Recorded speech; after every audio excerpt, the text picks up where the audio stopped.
CBSE world में आपका स्वागत है। तो 21 जुलाई की क्विज आज हम देखेंगे। पहला क्वेश्चन है which one is a chemical change. ये बोर्ड के 2011 में क्वेश्चन आया हुआ है। तो इसका आंसर होगा रस्टिंग ऑफ आयरन।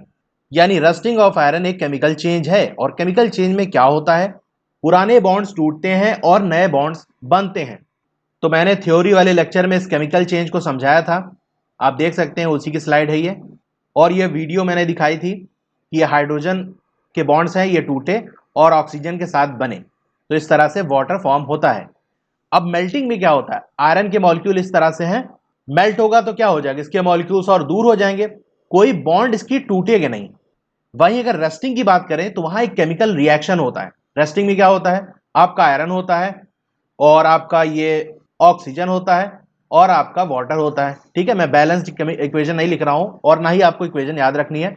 सिंपल क्या होता है, ये आपस में रिएक्ट करते हैं और एक नया कंपाउंड बनाते हैं, यानी ये बॉन्ड टूटेगा ऑक्सीजन का और ये आयरन के साथ बॉन्डिंग करेगा।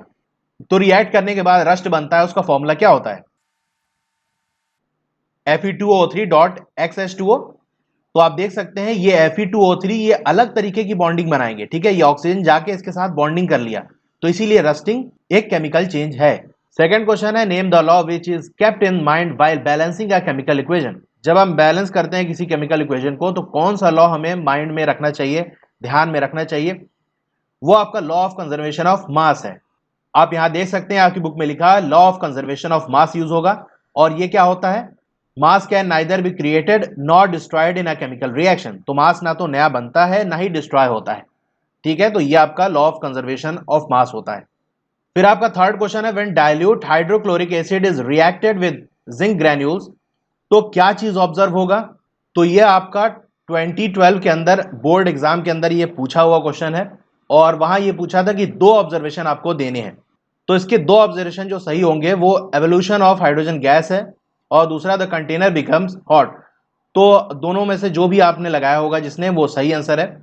वैसे एग्जाम में दो ऑब्जर्वेशन पूछा था तो उस समय आपको दोनों लिखना जरूरी था।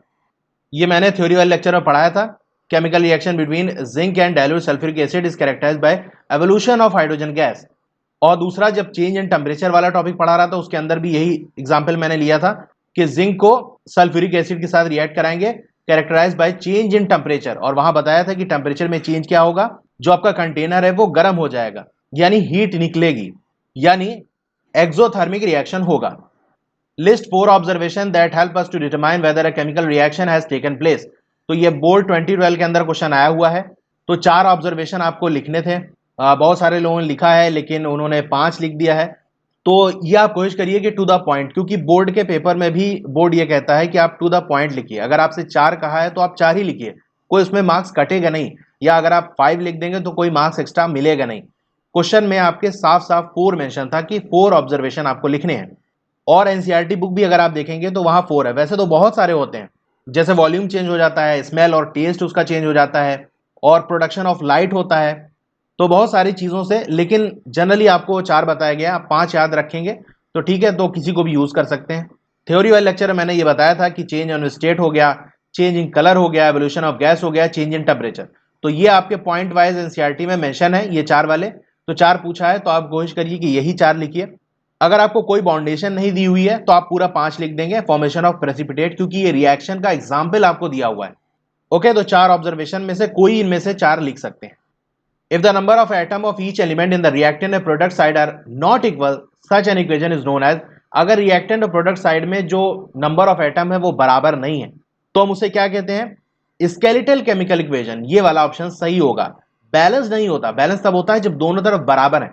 और यहां पूछ रहा है नॉट इक्वल, नॉट इक्वल यानी स्केलेटल केमिकल इक्वेशन होगा, जिसे हम अनबैलेंस्ड केमिकल इक्वेशन भी कहते हैं। ओके, तो ये आपके 5 क्वेश्चन थे। Thank you.